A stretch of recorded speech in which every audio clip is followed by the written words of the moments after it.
no vídeo anterior, né, só para mostrar o que acontece na hora que eu submeto um formulário. Eu tinha colocado um input lá, depois tinha colocado um button. Vamos matar agora a parte dos inputs, tá? O input, portanto, um elemento do HTML.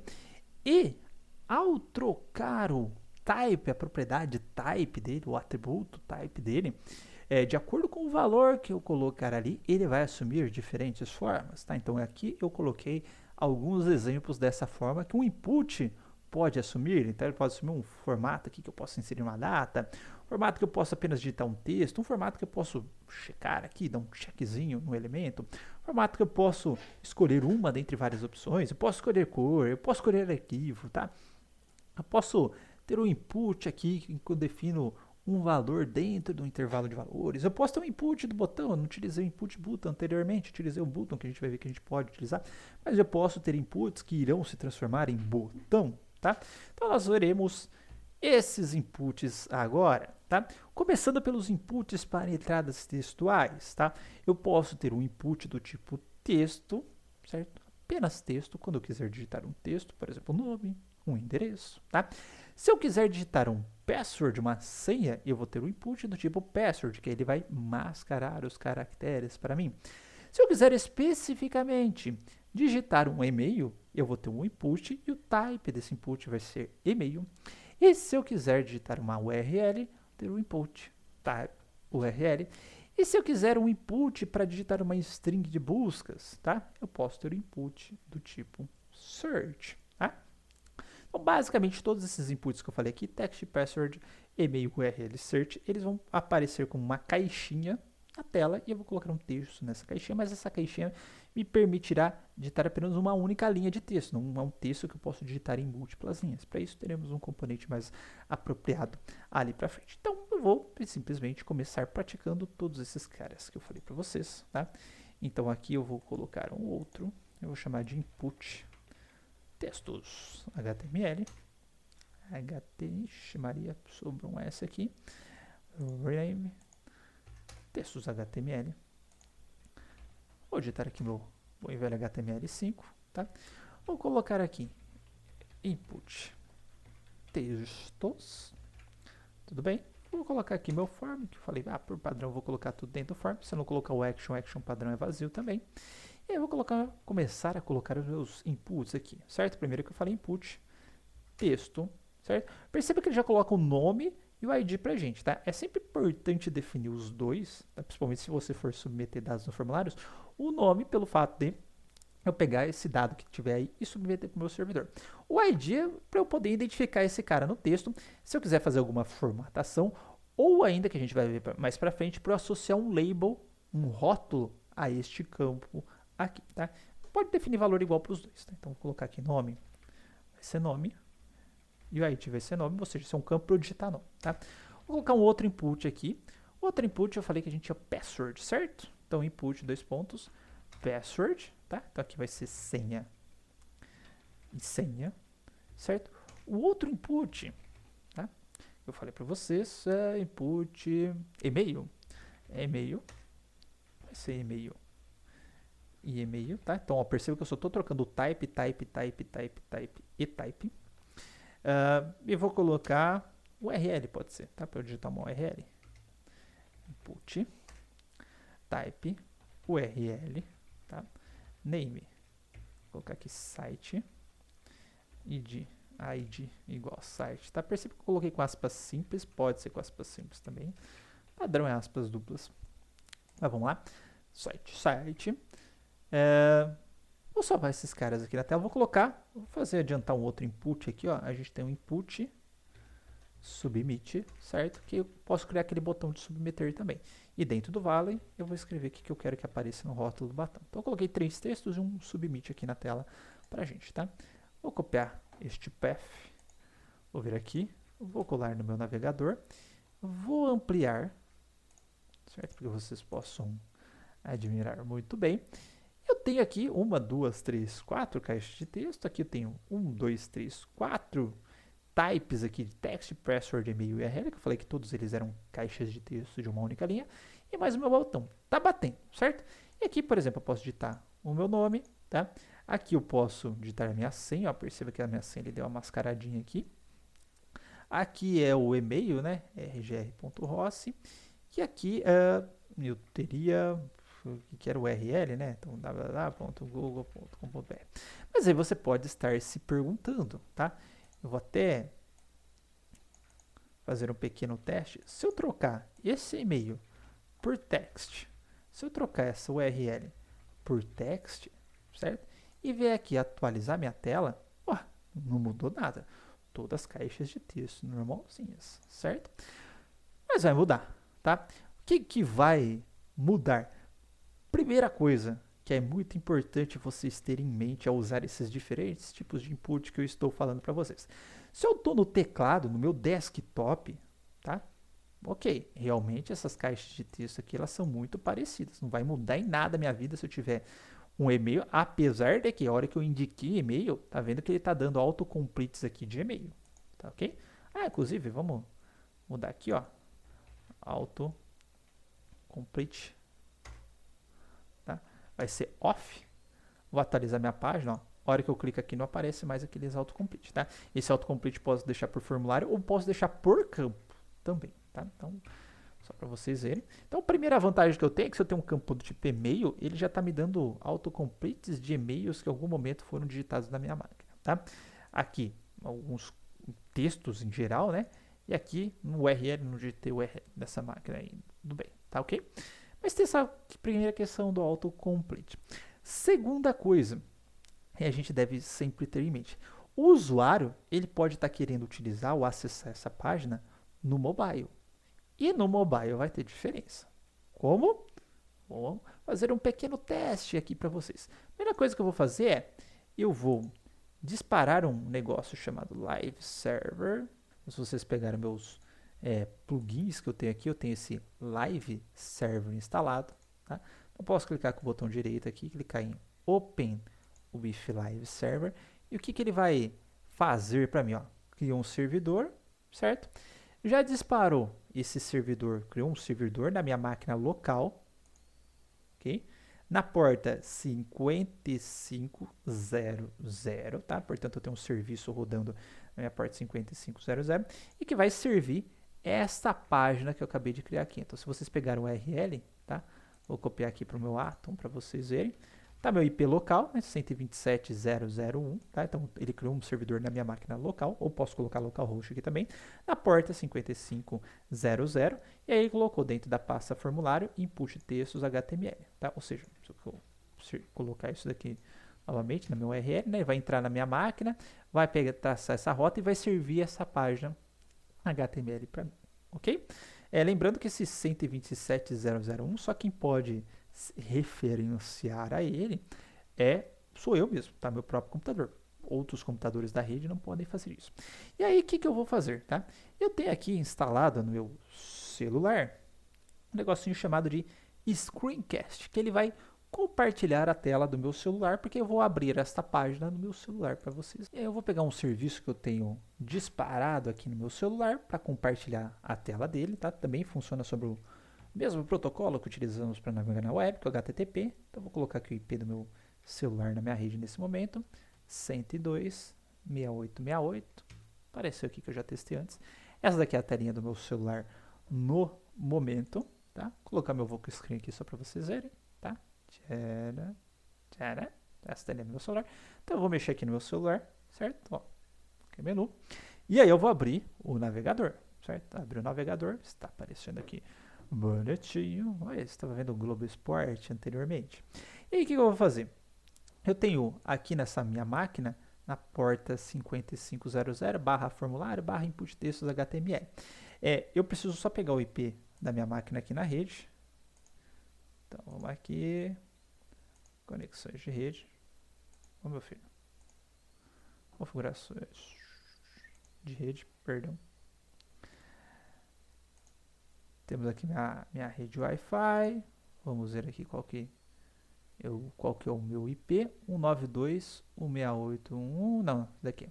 Endereço IPv4. 192.168.1.183, certo? Então, se eu vier aqui no meu celular, aí eu vou colocar. Agora eu não sei o que eu faço. Eu vou colocar aqui para eu colar. Vou ficar nessa página. 192.168. 1, 183, 183, 2 pontos. Eu estou na 5500, 5500. Vou acessar aqui, tá? Vou colocar aqui para vocês verem agora a telinha do meu celular, certo? 5500, ele foi para minha pasta, né? Porque ele está mapeando a partir da pasta. Eu tenho barra formulário, barra input texto, certo? Então, eu vou entrar aqui no formulário, bati no formulário, input textos HTML, ó, tem minha página como se fosse eu estivesse visualizando ela no browser, tá? Perceba que as 4 caixinhas de texto, eu não criei nenhum tipo de formatação, nada, né? Então, elas não cabem na mesma linha, ficou uma embaixo da outra, no final o botão cabia na mesma linha, ele colocou para frente, mas as 4 caixas de texto ainda me parecem idênticas, não mudou nada, tá? Você fez esse puta tramóia aqui para não acontecer nada. Olha só o que vai acontecer. A hora que eu bater na primeira caixa de texto, né, deu autocomplete de nome, certo? Tá identificando que quando é campo nome, né, tem aquele identificador do campo, normalmente identifico, coloco Rafael Regiel Deli Rossi, mas beleza. Perceba como é que está o teclado aqui, com vírgula, ponto, então quando é texto normal, vírgula e ponto, belezinha, tá? Vou bater fora para ele fechar. Eu vou clicar na segunda, é um password. Perceba que no password, ó, ele já colocou uma chavezinha aqui para mim. E a hora que eu bater nessa chavezinha, ele vai tentar ou recuperar a senha, ou gerenciar essa senha, ou sugerir alguma senha para eu colocar nesse campo password, tá? Então, a hora que eu cliquei no password, apesar de aparecer igualzinho, mascarar, ele também vai me dar outra opção no mobile, tá?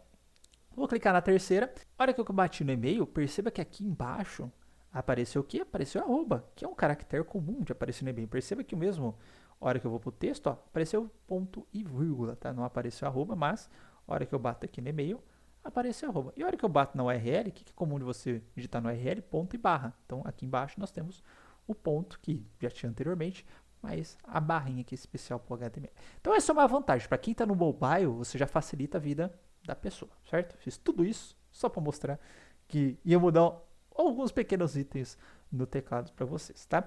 Outra coisa é a seguinte, tá?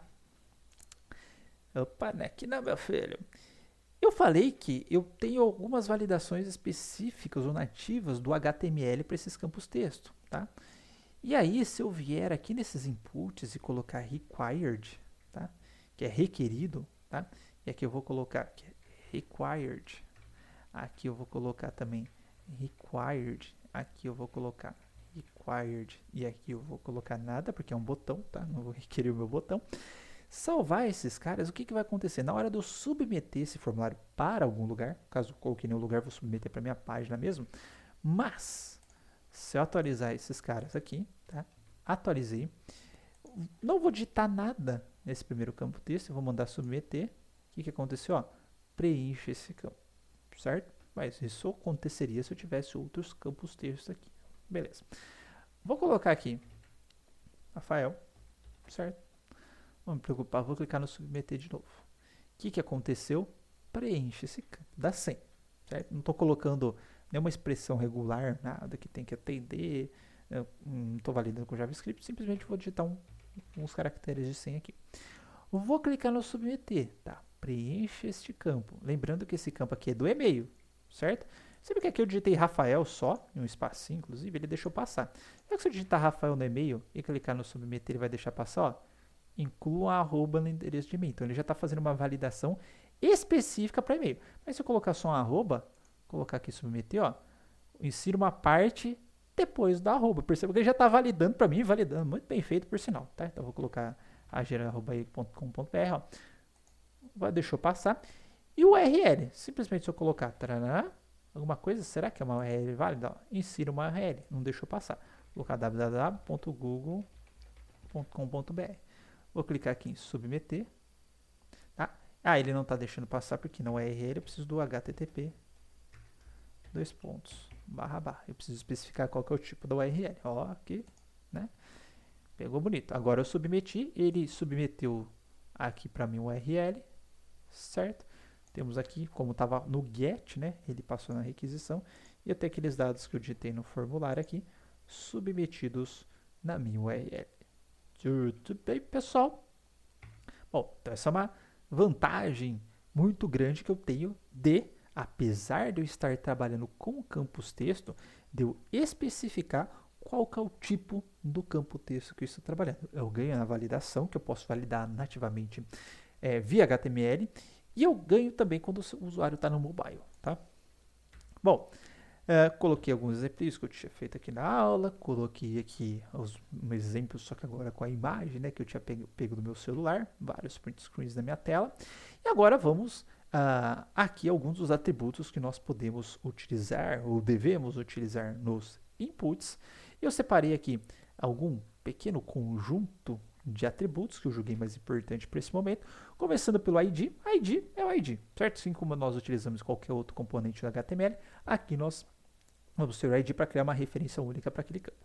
O name, a gente já viu que é o nome do campo que vai ser utilizado quando você submeter esse formulário, certo? A gente vai utilizar o name mais para frente, mesmo quando a gente não quiser a submissão padrão do formulário, mas, enfim, a priori é para utilizar na submissão padrão o identificador do campo que vai lá, associado campo, valor, parzinho, campo, valor, tá?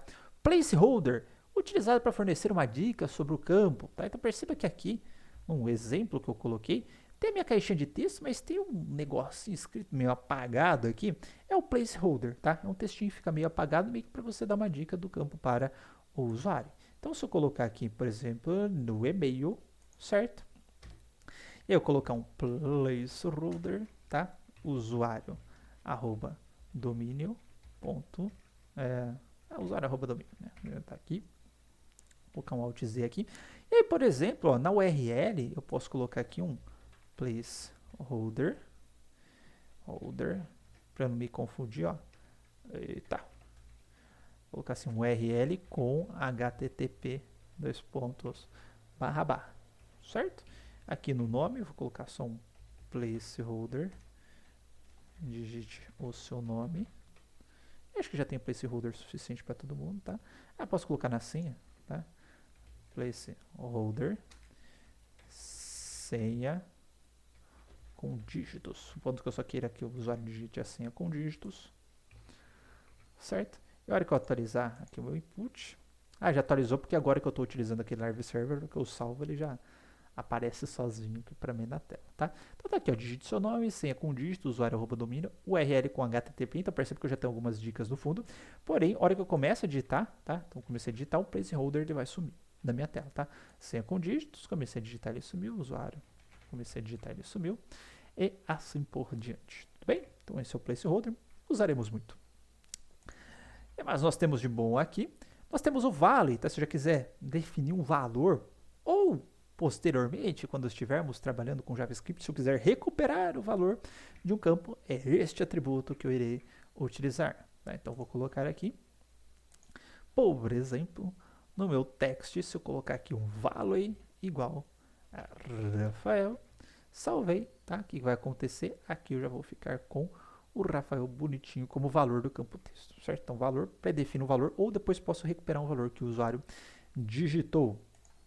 Outras propriedades, nós temos o required, acabamos de ver o que era o required. Legal, já vou poder usar o pattern aqui, tá? Especifica uma expressão regular para validar um campo. Perceba que a hora que eu coloquei minha senha, né? Tá aqui a minha senha, não vou digitar nada, né? Submeter, preenche esse campo. Se eu colocar um aqui, por exemplo, né? Ele deixou passar. Vai falar o seguinte, ó, minha senha tem que ter no mínimo 6 dígitos. Pô, para quem fez pior comigo já está cansado de saber aí como é que funciona a expressão regular. Para quem não fez, temos vídeos no YouTube agora sobre expressões regulares, é só procurar no canal. Input, password que eu quero, tá? E eu posso colocar aqui, eu quero validar a minha expressão regular, então eu vou utilizar esse pattern para validar. Beleza. Ele vai ser required, placeholder aqui. Qual que vai ser o pattern que eu vou requerer, tá? Eu vou querer dígitos, portanto de 0 a 9, que apareçam no mínimo 6 vezes, eu falei 6 vezes, no mínimo 6 vezes, né? Então, 6, vou fechar aqui as minhas chaves, e agora, né, vou colocar aqui senha com 1, submeter, é preciso que o formato corresponda ao exigido. Perceba que não apresentou a expressão regular para mim, só sabe que não corresponde ao exigido, tá? Então não é tão legal assim, mas enfim. Coloquei meus 6 dígitos, agora eu submeti, ele passou. Se eu colocar um A aqui, ó, A, 1, 2, 3, 4, 5, submeter, não bateu com o padrão, que eram 6 valores numéricos, tá? Ele está reclamando aqui para mim, certo? Então eu posso usar o pattern nessa situação. O read only, tá? Especifica que o campo é somente leitura, e aí o que vai acontecer aqui? Vou pegar esse meu input nome, que eu já tenho o valor definido, eu vou falar, você é read only, tá? Vou atualizar aqui, certo? Ó, tô digitando várias coisas na minha tela, vocês estão escutando meu teclado? Não vai, tá? Porque é somente leitura, ou seja, ele aparece para mim aqui, parece ter um campo normal, mas eu não consigo fazer nada, não consigo editar o campo, tá? E aí eu tenho um disable, de certa forma ele é um read only, mas ele vai dar uma aparência de desabilitado para mim na tela, tá? Então você vê aqui no lugar do read only, colocar o disable, tá? Agora já ficou até mais cinzinha meu fundo e etc, até consigo selecionar, consigo copiar tudo, mas não consigo editar nada ele aqui, tá ok? Essa é a diferença então do read only, disable, muito parecido, mas um dá a impressão de realmente estar desabilitado. Até uma que eu não coloquei aqui, pessoal, que é o seguinte, a hora que eu carrego a minha página aqui, né, não aparece nada aqui, não sei por que eu coloquei, tá? Mas é o autofocus, tá? Autofocus, a hora que ele carrega a página, ó, F5, o foco já vem parar num dos elementos aqui do meu formulário, certo? Tem o tab index aqui no final, que você pode, eu fiz acho que exemplos aqui depois, que você coloca tab index igual um número, né, que vai definir a precedência, e aparentemente não, né? E aí a hora que você vai batendo o tab, ele vai seguindo a ordem de acordo com essa preferência, com esses números que você colocou aí no tab index, tá? Outros campos aqui, ó, o autocomplete, eu falei, o autofocus está aqui, achei que não tinha colocado, perdão. O autocomplete, a gente já viu que eles podem ter o valor on ou off, nós usamos o autocomplete no formulário, mas eu posso usar individualmente por campo, tá? Tem o size, que especifica o tamanho do campo, só que em caracteres. Então, eu posso especificar com width, height, se você quiser trabalhar com altura também. Mas aqui nós podemos especificar, por exemplo, no nome, eu quero que o size dele tenha 20 caracteres, ó, 20. Opa, toda a propriedade, entre aspas, no HTML. Então, vou dar um F5. Juro que tinha 20 mesmo aqui? 20 é o padrão, desculpa, tá? Vou colocar 30.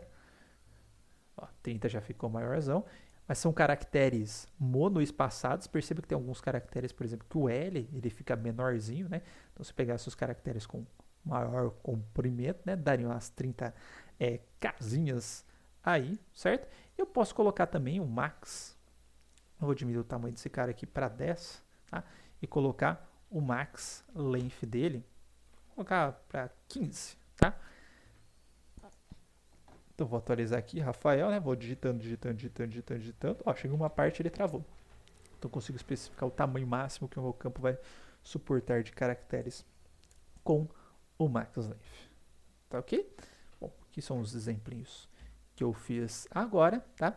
E para finalizar esta primeira parte do input, teremos parte 2 do input, que não é input, na verdade, mas está muito relacionado com o input, é o uso da tag label, tá? A tag label, a gente consegue colocar um rótulo. Você pode pensar, este rótulo eu conseguiria colocar apenas digitando um texto, tá? Então, por exemplo, eu poderia chegar aqui no meu formulário, colocar simplesmente um nome, por exemplo, ao lado do campo nome. Vou salvar este cara aqui. Já está atualizando, né? Que eu estou no live server. E aí apareceu o nomezinho aqui do lado, bonitinho, tá? Para mim, então, para que eu perderia tempo fazendo um label, tá? Porque o label ele vai ter uma propriedade muito legal. Se eu faço label, aí eu vou voltar aqui na minha tela, então ao invés deste nome, tá? Eu coloco um label, ele vai ter esse campo que é o for. Nesse campo for eu vou colocar o ID de um input no qual este label está relacionado, ou de qualquer outro elemento de formulário que este meu label está relacionado. Nesse caso aqui, cadê o meu ID? O meu ID está aqui, certo? Então, for nome. Certo? Esse label é para o nome, meio que traduzindo o que está escrito, e aqui vou colocar nome, 2 pontos. Vou salvar, dá até um espacinho aqui. Vou salvar. E não mudou absolutamente nada na minha tela. Só que, a hora que eu clicar, como eu fiz um label e atribuí ele a um campo input, a hora que eu clicar nesse label aqui, o foco vai para o input, tá? Isso pode parecer muito sutil, mas se o usuário, né, por acaso errar um clique, você já coloca ele no foco no lugar certo. E isso nos permitirá uma, vamos dizer assim, uma gambiarra muito grande em momentos futuros, tá? Não faça gambiarra, solução alternativa para momentos futuros, tá? E é comum a gente utilizar o label para os inputs do formulário e nós iremos utilizar os labels para os inputs dos formulários. Bom, pessoal, e aí eu vou fazer label para os outros campos também, tá? Então eu vou colocar um label, opa, vou clicar aqui, vou colocar um label aqui para senha, certo? Vou colocar um label, que eu vou chamar aqui de e-mail, certo? Esqueci de trocar a senha ali em cima, trocar o e-mail aqui embaixo. Vou colocar um label para o meu URL do meu site, ok? E só que o que vai acontecer desta forma aqui, tá? A hora que eu salvar essa minha página e eu carregar ela, vai ficar campinho do lado do outro, tá? Tanto os meus inputs quanto os meus labels, eles têm o display inline. Então vai ficar um do lado do outro. Só que no exemplo que eu tinha feito aqui no meu site, né, ele está um pouquinho mais bonitinho que isso, tá? Eu tenho cada campo aqui ocupando sua própria linha, tá? Inclusive esse primeiro aqui, ele está no tamanho normal dele, então eu vou tirar o size dele aqui, ele voltar ao seu tamanho normal. Só que agora eu quero que o nome, o campo nome, senha, lá, fique cada um na sua linha.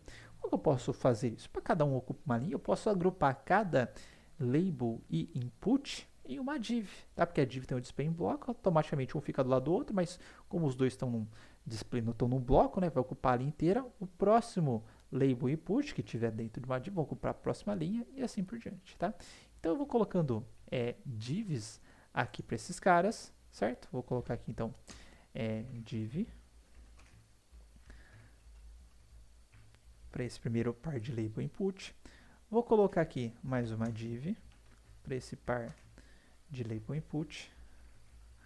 Vou colocar o que eu vou colocar? Vou colocar uma div para esse label input. E por fim, minha última div para esse label input. Eu vou atualizar. Olha que bonitinho que tá. Já tá cada um na sua linha, mas não tá tão bonitinho assim, né? Tá? E aí o que eu vou fazer, tá? Eu vou criar primeiro de tudo um CSS, tá? Então, link, dois pontos, CSS, opa, CSS.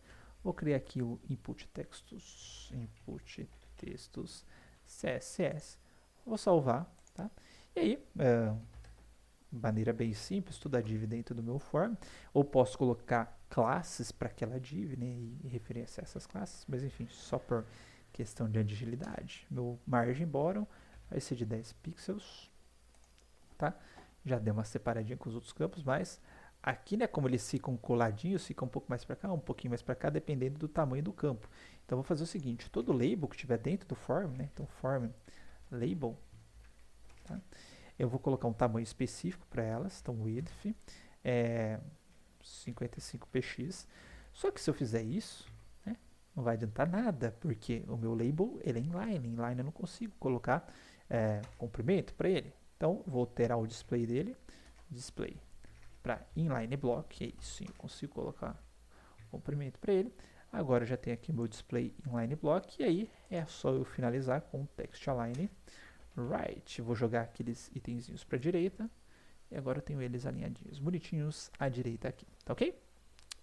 Bom, pessoal, então finalizamos nossa primeira parte com os inputs de textos. E depois voltaremos a seguir com outros inputs para datas, para números, botões. Enfim, o que tiver de input, veremos nos próximos vídeos. Seleção, esqueci input de seleção. Seleção também. Ok? Então é isso. E até o próximo vídeo.